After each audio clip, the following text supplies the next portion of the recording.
સારું થયું રાઘવ, તો યોગ્ય સમયે ફોન કરીને મને બોલાવી લીધો. નહીં તો આપણા ભટ્ટ પરિવારની આબરૂ માટીમાં મળી જાત આ છોકરીને કારણે. દાદા, આ છોકરીને તો છે ને મેં બે હાથ જોડીને માથું નમાવ્યું. દાદા, અરે આને કઈ વાતનું અભિમાન છે ને એ જ ખબર નથી પડતી. એની સાથે જીવા જોડી કરીને અદા તો આપણું મગજ બેર મારી જાય છે. અને સવાલ પૂછો તો જવાબ એવો આપે જાણે હાજર જવાબ બીરબલ. બોલો. પણ હવે જવાબ કિંજલ નહીં, એની મા આપશે. સરોજ વાવ, અહીં આવો. જાઓ, જઈને મીરા બહુને બોલાવી લાવો, સાથે એની દીકરીઓને પણ બોલાવતા આવજો. આજે સૌની હાજરીમાં ફેસલો થઈ જાય કે દુકાન કોણ ચલાવશે. જરાય નહીં સરોજ કાકી, તમે મમ્મીને બોલાવવા નહીં જાઓ. દુકાન પપ્પાની છે તો દુકાનની ચર્ચામાં પપ્પા તો હોવા જ જોઈએ ને. એટલે ભીમજી દાદા, તમારે અમારા ઘરે આવવું પડશે ને પીવું પડશે અમારા ઘરનું પાણી. તો પાછી બોલી? હા, ને બોલતી જ રહીશ. કારણ કે અમારા ઘરમાં ને અમારા જીવનમાં અમારે શું કરવું ને શું નહીં એ નક્કી કરવાનો અધિકાર ફક્ત ને ફક્ત અમારો છે, તમારો નહીં.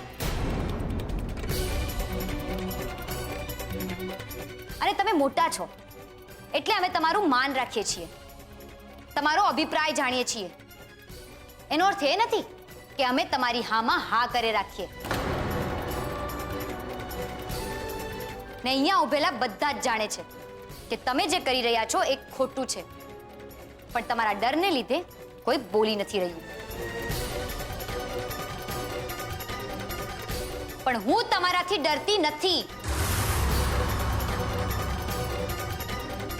અરે મૂંગી મોર છોડી, કઈ ભાન પડે છે કે હું બફાટ કરી રહી છું અને કોની સામે થઈ રહી છું?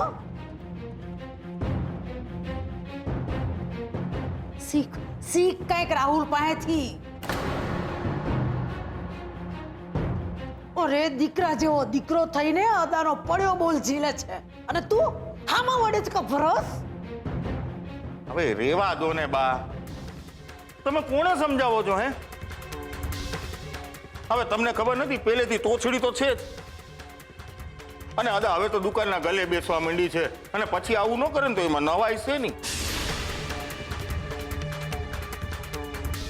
એમ આપણામાં કહેવાય છે ને બા, આ અદાની ભાષામાં કે અધૂરો ઘડો છલકે ઘણો. આ ઈ જ છે. પણ તું ચિંતા નહીં કર બા, હવે અદા આવી ગયા છે ને, અદા આપણને ને આપણા પરિવારને બચાવી લેશે ને એમની છડીથી બધાને સીધા કરી દેશે. સાચું કહ્યું તે રાઘવ. મારે આ છોકરીને સમજાવવું જ પડશે કે ચોટલાની જગ્યા રસોડે અને મુછાળાની જગ્યા ગલ્લા પર. મારે મીરા બહુને સમજાવવું પડશે કે જો દુકાન એટલી જ વાલી હતી તો જડવો તો ને દીકરો. બાકી દીકરો દીકરો કરે, દીકરીઓ દીકરો નથી બની જતી. એવું હોત ને તો લોકો દીકરા માટે બાંધતા ન રાખત. સરોજ ભાવ, એ બાજુ અહીંયા જ ઉભા છો? ના ના, જાઉં છું ને. હા. ઓ ક્યાં ક્યાં? દરવાજો ત્યાં છે, ત્યાં. હા હા. આગાઈ. અને હવે જો છોડી, તારી માને કહીને કેવી રીતે દુકાનની ચાવી કઢાવું છું તારી પાસેથી.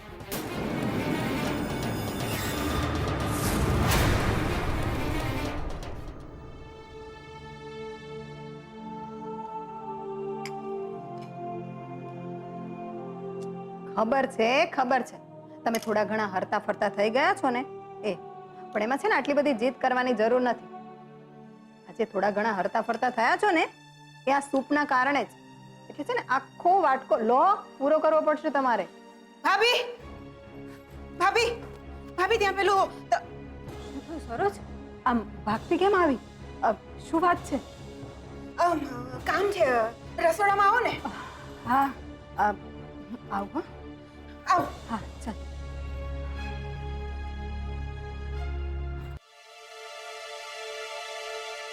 શું વાત છે સરોજ?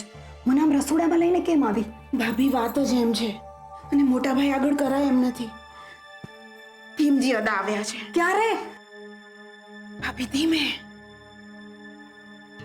કલાક ઉપર થયો છે એમને ઘરે આવે અને આવતાની સાથે જ એમણે દુકાન પર હુમલો પણ બોલી દીધો છે અને કિંજલ સાથે ઘણી બધી જીબાજોડી પણ કરી ચૂક્યા છે અને હવે એ તમને અને છોકરીઓને આપણા ઘરે બોલાવી રહ્યા છે. પણ એમને અહીંયા બોલાવ્યા કોણે? ફોન તો રાહુલના પપ્પાએ જ કરેલો. કોના કહેવાથી કર્યો હશે એ તો તમે સમજી જ ગયા હશો ને. બા સિવાય બીજું કોણ હોય? પણ મને એમ કે ભીમજી અદાએ કિંજલ સાથે શું વાત કરી?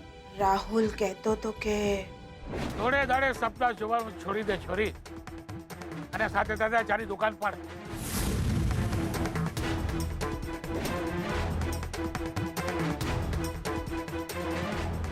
ચાલ પગ ઉપાડ. પણ અદા ચોપ. દુકાન બંધ કરે હાલ મારી હારે. હું રાજકોટ ત્યાં તારી મફતની ચા પીવા નથી આવ્યો, સમજી કે નહીં? તો પેલી કહેવત ખબર છે ને, દાંતોના ભૂત બાતોથી નથી માનતા. ચાલ મારી હારે. તમે ઘરે નહીં આવો? આ ભીમજીની ડાગડી ચસકી નથી કે એ ઘરના માટલાનું પાણી પીવે ત્યાં બાપના મરે છેલ્લે દીકરો ગંગાજળ દેવાય ના હોય. હું રાઘવના ઘરે જાઉં છું, ટુકડા હાલ મારી હારે. હું મોહનની દુકાનનો નિર્ણય લેવા માટે આવ્યો છું. લાવ દુકાનની ચાવી, આપી દે રાહુલના હાથમાં. આજથી ગલ્લો રાહુલનો થયો. જો ગલ્લો આજથી એનો થયો હોય તો પપ્પાની જવાબદારી પણ એની ગણાશે ને અદા?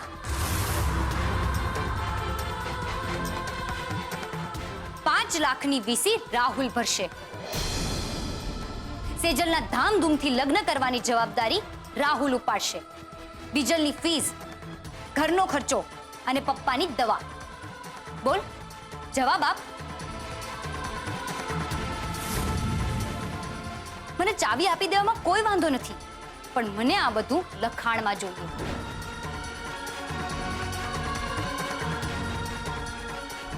માફ કરજો અદા, પણ મારા પપ્પાએ મને શીખવ્યું છે કે જીવનમાં કોઈ દિવસ એવું પગલું ના ભરવું કે જેને ભર્યા પછી પસ્તાઈને પાછી પાની કરવી પડે. ને હા, પગલા લક્ષ્મીના હોય કે દીકરીના, જો પાછા ફરે તો કેટલો મોટો અનર્થ થઈ જાય એ મારે તમને ના સમજાવવાનું હોય. અદા, જય માતાજી. આશોબાનું થઈ ગયા. ચલો નીકળો બધા પોતાને ઘરે જાઓ. હવે તો એવું લાગે છે કે આ દુકાનને જલ્દીથી જલ્દી તાળા લાગી જાય ને એટલું જ સારું. એ ગુલાબિયા, હું ઠોયાણ જેમ ઉભો છો. બાર શટર નીચે.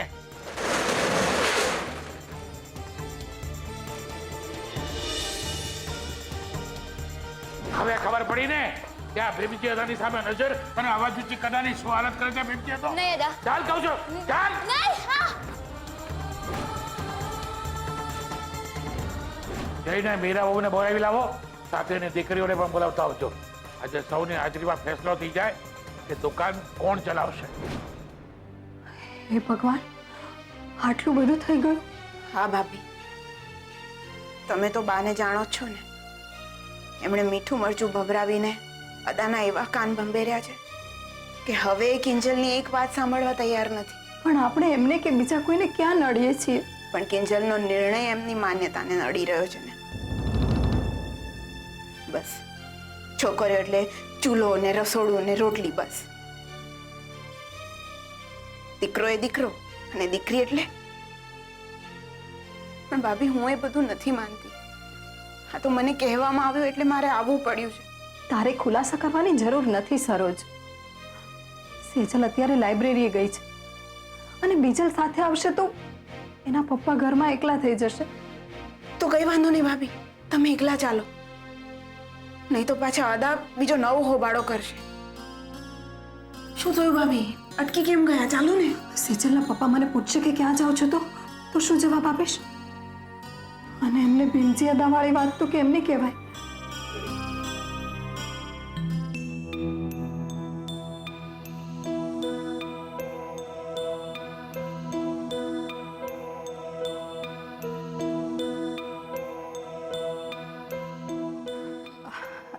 સારું થયું બીજલ તું આવી ગઈ.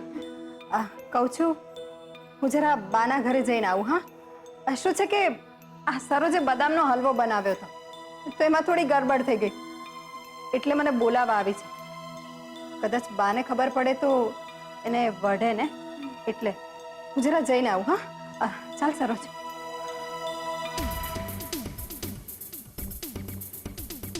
પપ્પા, તમને શું લાગે છે આ મમ્મી જે બદામના હલવાવાળી વાત કરી ગઈ એ સાચી હતી?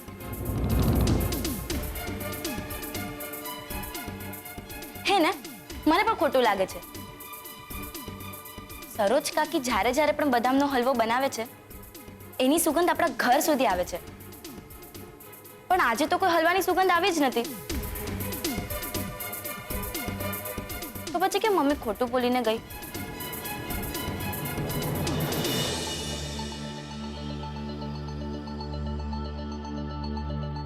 મારે કંઈ નથી સાંભળવું રૂપેશ, તું બસ ચાલ. કિંજલને આપણી જરૂર છે અને ગુલાબ કહેતો હતો કે ભીમજી અદા એનો હાથ પકડીને ખેંચીને લઈ ગયા છે અને એને કેટલું સંભળાયું, અને પાછા રાહુલ અને ભવાનીબા પણ હતા સાથે. મને તો ટેન્શન થાય છે યાર, કિંજલ બિચારી એકલી કેવી રીતે હેન્ડલ કરશે બધાને.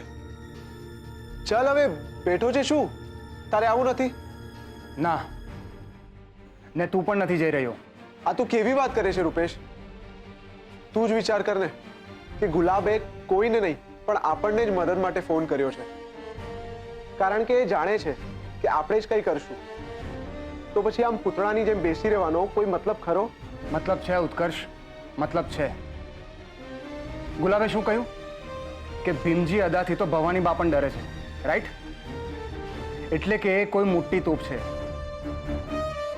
અને સેજલે પણ મને એકવાર કહેલું કે ભીમજી અદાને અમારા લગ્ન સામે પણ વાંધો હતો, અને હવે જો આ સમયે આપણે એની સામે જશું ને તો એ કિંજલના લગ્નની વાતમાંથી યુ ટર્ન લઈને અમારા લગ્નમાં પણ લોચો કરાવી નાખશે. અરે મજાક છે કઈ ને? એવી તે કેવી એમની દાદાગીરી? અને લોચો કરે તો કરે, સેજલ ભાભીને ભગાડતા ક્યાં નથી આવડતું આપણને. અને કિંજલને ખેંચીને લઈ જવાનો મતલબ? ખોટું શું કર્યું છે એને? મોહન અંકલની તબિયત સારી નથી, ઘર ચલાવવાનું છે, 1000 ખર્ચા માથે છે, તો પછી માણસ કામ તો કરે જ ને. તું ચાલ, પછી જે થશે એ જોઈ લઈશું. ના, પણ ત્યાં જે થશે ને એના પછી બધું હાથમાંથી જશે. ઉત્કર્ષ સમજ, કિંજલની હજી તાજી સગાઈ તૂટી છે અને ભવાની બાતો એ તાકમાં જ છે કે એમને મોકો મળે અને રાણાને કરેલી ફરિયાદનો તારી સાથે બદલો લે. પણ ફરિયાદ મેં થોડી કરી હતી, હું તો બસ ઇન્સ્પેક્ટર રાણાને લઈને ઘરે ગયો હતો. જો બાને આ વાતની સમજ હોત તો પ્રોબ્લેમ જ ક્યાં હતો? મારી વાત માન ઉત્કર્ષ, તને કિંજલ માટે ફિલિંગ્સ છે, આઈ નો. અને અત્યારે તારું મન કિંજલ પાસે જાવ કરી રહ્યું છે. અને કદાચ તને એમ પણ લાગતું હશે કે જો આ સમયે તું કિંજલ સાથે ઊભો રહીશ તો કિંજલની નજરમાં તું એક સ્ટેપ ઉપર ચડી જઈશ. પણ ટ્રસ્ટ મી દોસ્ત, ત્યાં તારા અને કિંજલના નામને લઈને એટલા બધા સવાલ કરવામાં આવશે કે તું કિંજલ સાથેની ફ્રેન્ડશિપ પણ ગુમાવી બેસીશ. તો શું આપણે આમ ને આમ હાથ પર હાથ ધરીને બેઠા રહેવાનું છે? કઈ નહીં કરીએ? કર્ષ, પહેલા તું શાંત થઈ જા. અને હું સેજલને વાત કરું છું અને પૂછું છું એને કે ભીમજી અદા છે કે ગયા. અરે ભીમજી અદાની કોને પડી છે? કિંજલ કેમ છે એ પૂછવાનું છે. અરે હવે મને જોવે શું રાખે છે યાર? ફોન કરને. સેજલ ભાભીને ના લાગે તો બીજલને કર, ને નહીતર સરોજ કાકીને. એ જે હશે તે સાચો જવાબ આપશે, ને પછી ખબર તો પડે કે કિંજલ કેમ છે અને હવે આ ભીમજી અદા કરવા શું માંગે છે. બોલો મીરા બહુ, હવે મોઢામાં મગ ભરે નહીં ચાલે. મેં જે રાહુલને દુકાન સોંપવાનો નિર્ણય લીધો છે એ સામે તમને વાંધો છે?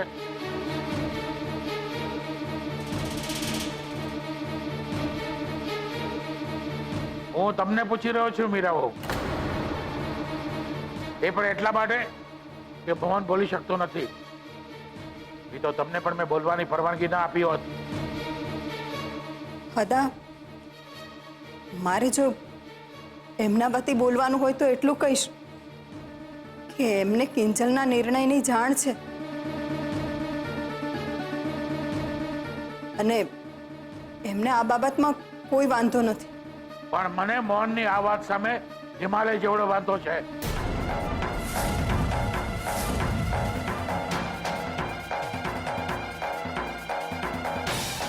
આપણા ભટ્ટ પરિવારની 7 પેઢીમાં કોઈ પણ સ્ત્રીએ કામની વાત કરી નથી. તો પછી હું કિંજલને દુકાનને ગલ્લે બેસવાની પરવાનગી કેવી રીતે આપી શકું? મારે પંચને જવાબ આપવો પડે ને. તો પછી અદા તમે જઈને પંચને એમ પણ પૂછી આવો કે જો હું દુકાન નહીં ચલાવું તો મારું ઘર કેવી રીતે ચાલશે, પપ્પા સાજા કેવી રીતે થશે? એમાં પંચને પૂછવાની શું જરૂર છે? આ સામે ઉભો છે ને ઘરનો દીકરો રાહુલ, એ બધાનું ધ્યાન રાખશે, બધાની સાર સંભાળ લેશે.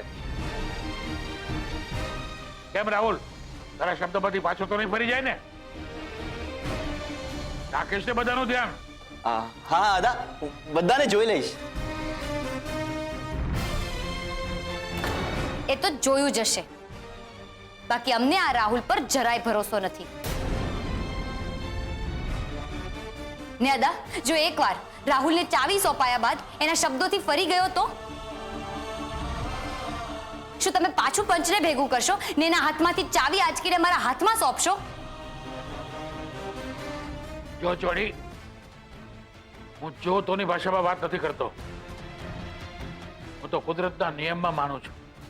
અને કુદરતનો નિયમ શું છે?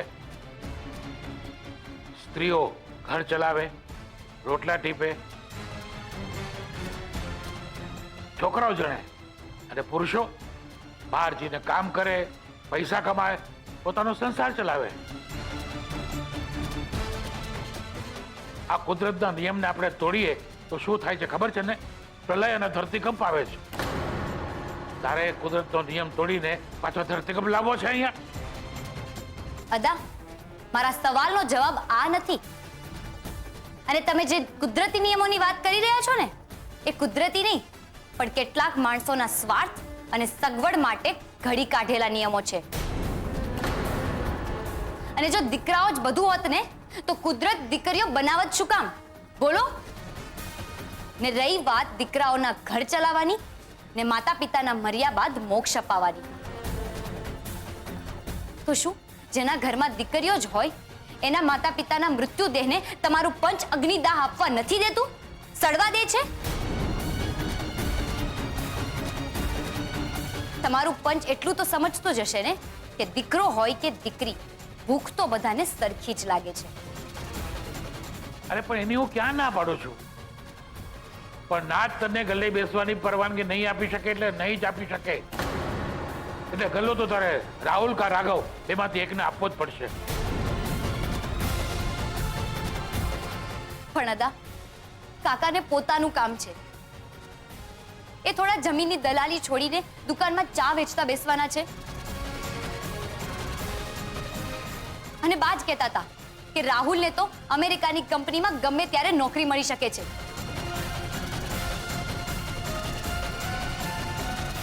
તો ત્યારે શું થશે? ને અદા જરાક તો વિચાર કરો. તમારે મન હું પારકી છું, મમ્મી પારકા ઘરેથી આવી છે, પણ પપ્પા તો તમારા પોતાના છે ને. એમનો તો વિચાર કરો. જો દુકાન નહીં ચાલે તો મારા પપ્પાનો ઈલાજ અટકાવી દેવો પડશે. સ્પીચ થેરાપિસ્ટને પણ નહીં બોલાવી શકાય.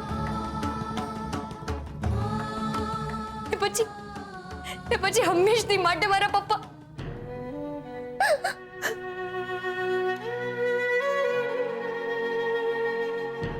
હા દા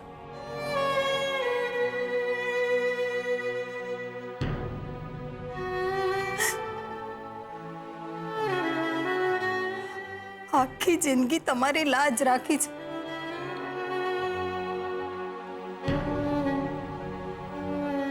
પણ આજ મારી દીકરીઓ અને તમારા દીકરાને ખાતર જો નીતિ નિયમમાં ફેર થઈ શકતો હોય તો બહુ મહેરબાની થશે તમારી.